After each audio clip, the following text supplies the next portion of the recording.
उद्देशच असा असतो की सर्वसामान्यांच्या जीवनामध्ये, त्यांच्या प्रपंचामध्ये तुम्ही किती आनंद निर्माण केला, हे राजकारणाचं यशस्वाचं नाव आहे. मोठी बिल्डिंग बांधली म्हणजे राजकारण होत नाही.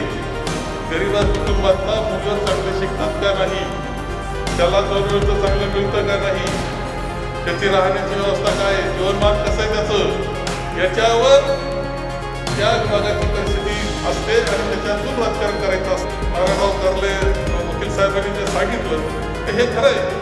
इथली अर्थव्यवस्था एक काळ आज अडचणीत आहे असं ते म्हणतायत.